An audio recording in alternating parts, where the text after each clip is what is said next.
कृष्णम वंदे जगद्गुरुम। जय श्री कृष्ण। राधे राधे मित्रों, जीवन यात्रा के अनमोल रत्न आज आपके सामने लेकर आए हैं राधे श्याम रामायण का बहुत ही पावन प्रसंग, जिसमें सुग्रीव और भगवान श्री राम की मित्रता हुई और सीता माता की खोज करने के लिए सभी वानर तत्पर हुए। बहुत ही शानदार वर्णन श्री राधे श्याम जी ने इस रामायण के अंतर्गत कवित्व रूप में किया है, लेकिन इसको आप तभी सुन पाएंगे जब तक आप पर परम पिता आशीर्वाद देते हैं, अन्यथा नहीं सुन पाएंगे, क्योंकि आपका प्रारब्ध आपके साथ हमेशा रहता है और आप अच्छे कर्म तभी कर सकते हैं जब कहीं न कहीं पुण्य उदय होता है। तो आइए शुरुआत करते हैं। इससे पहले मैं आप लोगों से निवेदन करता हूं कि जो लोग चैनल पर पहली बार हैं आवश्यक रूप से सब्सक्राइब करें। जीवन यात्रा के अनमोल रत्न बटोरने का भरसक प्रयत्न करें। जीवन यात्रा का कोई भरोसा नहीं होता। भगवान श्री राम बोलते हैं, बोले यह वही कुंडल है जो कभी कान में रहता था, मैं इसके दर्शन को अता वह ओट लग की कहता था।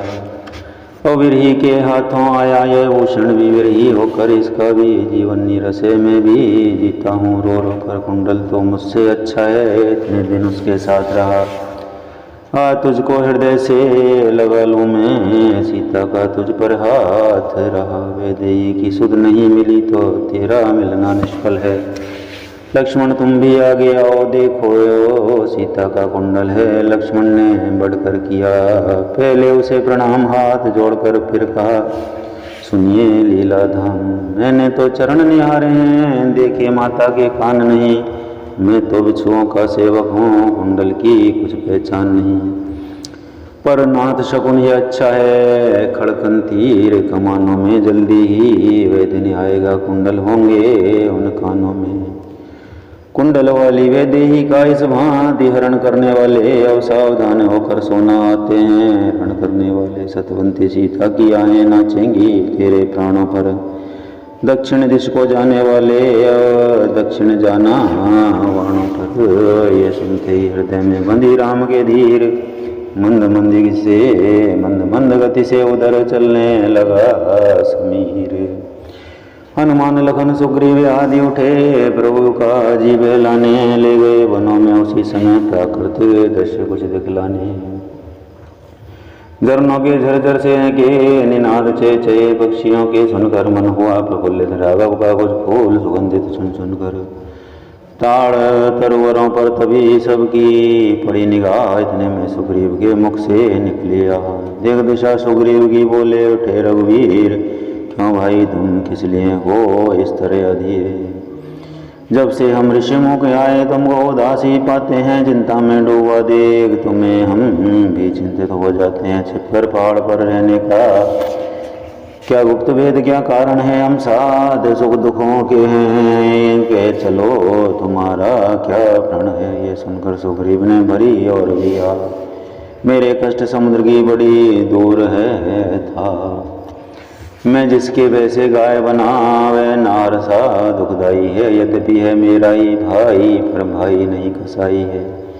छोटी छोटी सी बातों पर रहता सरोदा तना है वह, ले लिया राजपत्नी छीनी अब मेरा काल बना है वह। जो भाई कभी चाहता था वध पर अब तत्पर रहता है, आस्तीन का सांप वही जग जिसको उज्ज्वल कहता है। उसके डर ही से ऋषिमुख में जान छुपा कर रहता हूँ, आ सकता नहीं शाववश है इसलिए यहाँ पर रहता हूँ। इन 7 ताड़ के वृक्षों को जो एक बाण में ढाएगा, तक्षक ने यही कह रखा है वह विजय बाली पर पाएगा। मित्र कष्ट सुन मित्र के रही न मन में धीर, धनुष चढ़ाकर इस तरह बोले श्री रघुवीर। बस अधिक नहीं सुन सकता मैं अब, मुझको दंड तोलती है, मालूम मुझे यह होता है उसके सिर मृत्यु बोलती है। पी चुके बहुत शोणित अपना उसका रक्त पिलाएंगे, सब राजपाट सुग्रीव तुम्हें हम संध्या तक दिलवाएंगे। कांपे तनु टंकार से पृथ्वी और पहाड़, एक बाण से ढा दिए प्रभु ने 7 ताड़। आज्ञा पगर वाले घर जा सुग्रीव घर के ही बाहर रहे। रघुपति करुणा सी गर्जन सुन सुग्रीव की उठा, बाली ललकार चरण पकड़ थारा कथ भी बोली हे भरतार।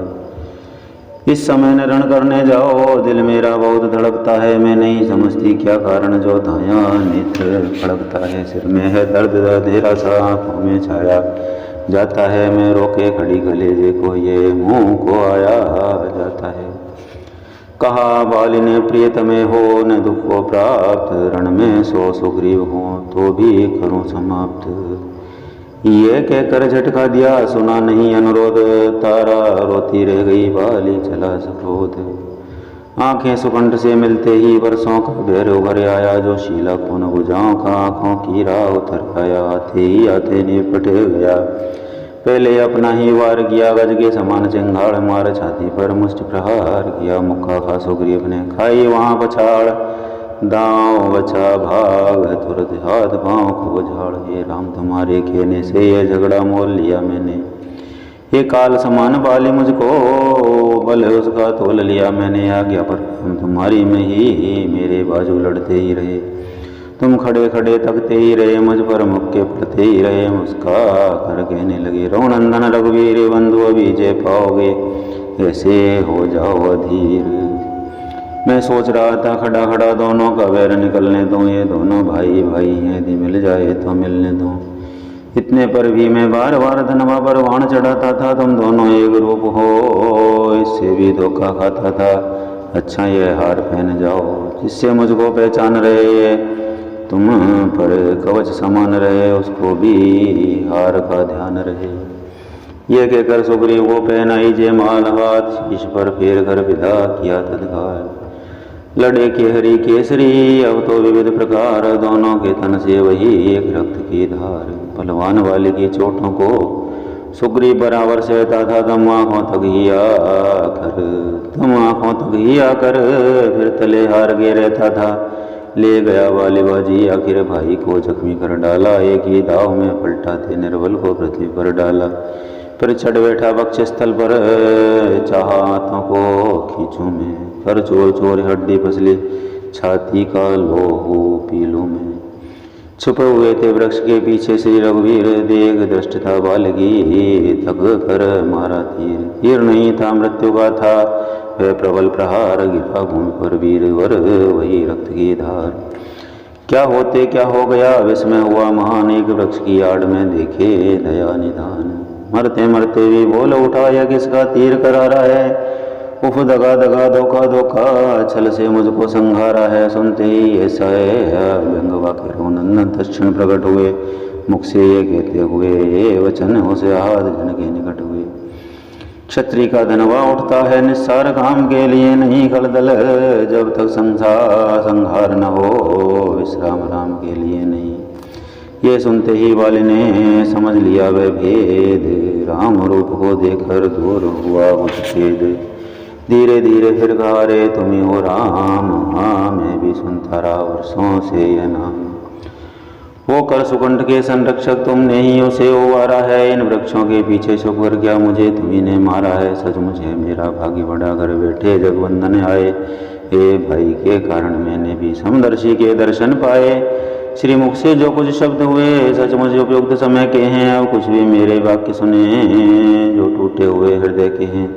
बैरी को छल से वध करना है शूर वीर का कर्म नहीं, छुपकर में जो मेरा प्राण लिया यह रघुवंशी का धर्म नहीं। रघुराई आगे बढ़े कहने लगे तुरंत अपने मार्मिक प्रश्न का उत्तर सुन बलवंत। तूने और ऐसा मांगा था प्रत्यक्ष न मारा जाएगा, सम्मुख लड़ने वाले का बल तुझ में खिंच कर आ जाएगा। वरदान किसी का नष्ट करें ऐसा न स्वभाव हमारा है, बस इन्हीं विचारों से हमने ये वाण आड़ से मारा है। कहा वाले ने ठीक है जची मुझे ये बात संगारा ही किस लिए, ये हो जाए ज्ञात सुग्रीव हमारा भाई है, भाई हैं हम दोनों समदर्शी की नजरों में तो चाहिए एक ही हम दोनों। सुग्रीव मित्र है वाली शत्रु, ये कैसा न्याय विलक्षण है रघुनायक। रघुकुल के नायक उत्तर दें वध करने का क्या कारण है, चतुर वाल की मुख युक्ति का ऐसा बड़ा प्रभाव। जरा ठहर कर राम ने प्रकट किया निज भाव। कन्या भगनी सुत की पत्नी या छोटे भाई की नारी, जो इन्हें कुदृष्टि देखता है वह वध के योग्य दुराचारी। सुग्रीव अनुज की भार्या को तूने अपने घर डाला है, इस कारण हमने बाण मार तुझको समाप्त कर डाला है। पावक को साक्षी देकर हम बन चुके मित्र, क्या सुना नहीं दुख मित्र मित्र हरते हैं। ये वाक्य नीति का सुना नहीं, जो मेरी उछड़ी सीता को मुझसे प्रण करे मिलाने का। क्या मैं कुछ भी प्रयत्न करूं उसकी तकलीफ मिटाने का। मंद मंद मुस्कुरा कहे वाले ने, मैंने धोखा खाया अपने सुनिए करुणा है। सुग्रीव मित्र का तो प्रभु ने मिलते ही कष्ट हटाया है, उसके कारण पृथ्वी पर से वानर प्रतिपाल मिटाया है। अब खुद देखोगे सीता से कब तक सुग्रीव मिलाता है, यह ध्यान रहे प्रभुता पाकर सज्जन दुर्जन हो जाता है। निर्बल सुगंध से यह आशा वे सीता सुधि का काम करे, गीदड़ में शक्ति कहाँ है ये जो नार से संग्राम करे। हाँ मुझसे प्रभु पहले मिलते तो मैं अवश्य दिखला देता, पावक की साक्षी फिर होती सीता से प्रथम मिला देता। मैं उसको को जानता हूँ जो उन्हें चुरा कर भागा है। मैंने उस तुच्छ अनाड़ी को 6 मास का आँख में दावा है। अच्छा जो बीती बीत गई, अब पकने से क्या होता है। अब तो सुगंध का भाग जगा, ये बालिश को सोता है। देख चतुरता बालकी हुए प्रसन्न कृपाल, धन को अपनाते हुए भोले दीन दयाल। अब तक न जानते थे हम ये तो ऐसा है तो इतना है, अब बातें कुछ हो जाने पर समझे तुझको कितना है। जो कुछ इच्छा हो मांग वाली, जो कुछ इच्छा हो मांग वाली बतला, तुझको क्या बार दें। यदि मरना नहीं चाहता हो तो भी तुझे जिंदा कर दें। वे बोला क्या, इसलिए जिंदा करते आप मेरे द्वारा, सिया से हो अति शीघ्र मिला रघुवीर। रघुवर बोले ये नहीं स्वार्थ नहीं कुछ तात, सरल भाव से घेरा मैं तो इतनी बात। तब प्रमुदित हो बाली भी बोला ऐसे बहन, मैं कृतार्थ हूँ आज प्रभु देखे राजीव नैन। हर समझदार इस दुनिया में हर चंद ध्यान में लाता है, लेकिन मरने से ठीक समय मुख से न राम कह पाता है। लेकिन मरने के ठीक समय मुख से न राम कह पाता है, वह राम सामने है मेरे, ऐसा तो बड़भागी हूँ मैं। अब महाराज क्या कहते हैं जी, कर कुछ और क्या करूं मैं। वर देने को जब स्वयं कहा तो अच्छा है कुछ ले लूं मैं। अनुराग आपसे हो मेरा ये जगह कर्मवश जन्म लूं मैं। इसे अपने बालक अंगद का ये हाथ हाथ में लो भगवान, अब अधिक नहीं बोला जाता। सेवक को आज्ञा दो भगवान, ये कहकर लौटा चरणों में मिथ्या प्रपंच सब छोड़ दिया। श्री राम राम कहते कहते सांसों को उसने तोड़ दिया।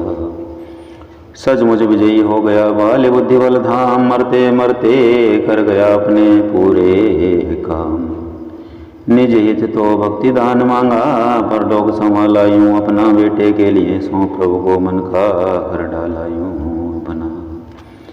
भाई का था वे परम शत्रु, शत्रुता यहाँ पर भी रखी। आगे के लिए राजगद्दी अपने ही बेटे को रखी।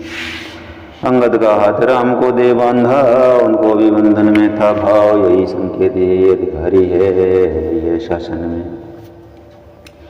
लक्ष्मण को आज्ञा दी प्रभु ने, तुम जाकर सारा काज करो। देकर सुगंध को राज तिलक, अंगद को भी युवराज करो। प्रभु गए नहीं पुर में भेजा, इसलिए सुमित्रा नंदन को माता जी की आज्ञा अनुसार ये छोड़ न सकते थे वन को। वही हुआ स्वर्गीय ने सोचा था जो काज, राज मिला सुग्रीव को अंगद को युवराज। धुंधुवी बजी पंपापुर में आनंद अपार हुआ, घर घर ईश्वर खुश रखे राजा को। ये जय जयकार हुआ घर घर। इतना तो दुख प्रभु को भी था, निर्दोष वाले को मारा है। पर उस दुख में सुख भी यह था, संकट से मित्र हुआ है। तारा रानी उस समय रोई छाती, तारा रानी उस समय रोई छाती। छाती फाड़ आई पति की चिता पर खाती हुई पछाड़। जब ही सुना भगवान ने उसका घोर विलाप, सत्य ज्ञान उपदेश कर दूर किया संताप। तारा तारा हो गई सुनकर यह उपदेश, गई ज्ञान का प्राप्त कर खोकर सारा क्लेश। इधर राज करने लगा निष्कंटक सुग्रीव, उधर प्रवसन शैल पर बोले करुणा सीव। लक्ष्मण वर्षा आ गई गरज उठे रगन घोर, सीता सुध पाए बिना व्याकुल है मन मोर। ग्रीष्म काल जाता रहा आया है पावस आज, मानो शांत स्वभाव ने किया क्रोध पर राज। लक्ष्मण देखो तो बिजली को क्या चमक चमक छिप जाती है, जिस तरह प्रीत स्वार्थी नर की दृढ़ कभी न रहने पाती है। देख ये करारी बूंदों को ये पर्वत कैसे सहते हैं, दुष्टों की गाली सुन सुन कर सज्जन कैसे चुप रहते हैं। उमड़ी छोटी छोटी नदियां वर्षा का जल आ जाने पर जैसे ओछे बोराते हैं, थोड़ी सी बरौता पाने पर पानी पृथ्वी पर पड़ते ही कीचड़ बनकर मैला है। जिस तरह ब्रह्म से पृथक जीव माया में फंसकर गंदा है, जल सिमट सिमट कर जंगल से तालों में भरता जाता है, जैसे सज्जन मतिमान पुरुष गुण संग्रह करता जाता है। नदियों का पानी सागर में जाते ही निश्चल होता है, जिस तरह जीव जगदीश्वर को पाते ही निश्चल होता है। सब और हुई है हरियाली पगदंडी दृष्टि न आती है, जैसे झगड़ों के बढ़ने से इच्छा नष्ट हो जाती है। वर्षा के जाते ही किसान खेतों के लिए नराते हैं, जैसे सज्जन अपने में से दुर्गुण दुर्व्यसन हटाते हैं। वर्षा चाहे जितनी भी हो सर में अन्न नहीं होता, ऐसे सच्चे संतों में अवगुण उत्पन्न नहीं होता। इन दिनों जवा से अकोसों के पत्ते सारे झड़ जाते हैं, जो अच्छे शासन के आगे कल वृंद न रहने पाते हैं। गिरधव पछुआ के चलते ही सारे बादल छितराते हैं, जैसे कपूत के होते ही सब धर्म मिलाते जाते हैं। इसी तरह सत्संग में बीता चातुर्मास, उसी कुटी में शरद तक प्रभु ने किया निवास। राज्य मिले सुग्रीव को हुआ 23 साल, सीता सुधि का ध्यानी भूल गया वो पाल। आशा आशा में गए वन में इतने पामास, प्रभु बोले तब रात से होकर तनिक उदास। ये लक्ष्मण वर्षा बीत गई अब शुद्ध शरद ऋतु आई है, मैं बड़ा अभागा हूँ अब तक सुध नहीं सिया की पाई है। कभी पति का मुझे भरोसा था वह भी तो मुझसे दूर हुआ, माया की महातरंगों में वचनों का बेड़ा चूर हुआ। भाई ये सच्ची बात यही पदवी सब कुछ कर सकती है, सुग्रीव नहीं दोषी इसमें, यह सब दौलत की खूबी है। जब तक मनुष्य कंगाल रहे तब तक उत्पात नहीं करता, जब वही धनी हो जाता है तो मुँह से बात नहीं करता। देखिए ऐसी प्रोताई पर जो दुर्जन कर दे सज्जन को, लानत है ऐसी चांदी पर जो मिट्टी कर दे जीवन को। ये सुनते ही बोले लक्ष्मण मैं पंपापुर को जाता हूँ, धन मत वाले को बस अभी बांध कर लाता हूँ। भरपूर उसे शिक्षा दूंगा जो झूठा बनकर बैठा है, सब घर मिटाऊंगा उसका जो राजा बनकर बैठा है। इधर राम को आ रही थी सीता की याद, हनुमत का सुग्रीव से उधर हुआ संवाद। श्री महाराज तो महलों में आनंद राज का करते हैं, उन मित्रों की भी सुधि है कुछ जो गिरी कुटिया में रहते हैं। है राजनीति के 4 अंग ये बात मानते हैं स्वामी, सब साम दाम या दंड भेद खुद आप जानते हैं स्वामी। है साम मैत्री दाम दान तो दंड भला तो दबाना है, सारांश वेद का कार्य है तो और हमें फूट कराना है। रघुराई ने 4 में से 2 को प्रत्यक्ष दिखाया है, अर्थात आपसे मेल किया फिर बाली राज्य दिलाया है। अब दंड भेद भी वर्ते तो आचार्य क्या वे रघुवंशी हैं, है वान दंड देने को यदि तो भेद हेतु अंगद जी हैं। इसलिए मुनासिब तो यह है अपना भी फर्ज चुका दें हम, वे हमें राजपद दिला चुके सीता से उन्हें मिला दें हम। ये सुनकर सुग्रीव को आया पिछला ध्यान, मन ही मन रो पड़ा बोला ये हनुमान। बोलो सियावर रामचंद्र भगवान की जय। श्री राम जय जय राम, श्री राम जय जय राम। मित्रों दोस्तों साथियों बुजुर्गों माताओं बहनों और यहाँ तक पहुँचकर सुन रहा हर पुण्यात्मा परम पिता की असीम अनुकंपा का पात्र है, अपने प्रबल प्रारब्ध का समर्थक है। आत्माोन्नति के लिए भगवान नाम संकीर्तन के लिए मन से यहाँ तक पहुँचकर सुन रहा है, अन्यथा इससे भी पहले कई चैनलों को खोलकर बंद कर चुका होगा कहीं कहीं पर जाकर। मित्रों यही कहना चाहूँगा, भगवान नाम संकीर्तन से आवश्यक रूप से प्रेम बनाएं। जीवन यात्रा कब रुक जाए कोई पता नहीं। अगले वीडियो में फिर मिलेंगे, तब तक के लिए आप लोगों से धन्यवाद, नमस्कार।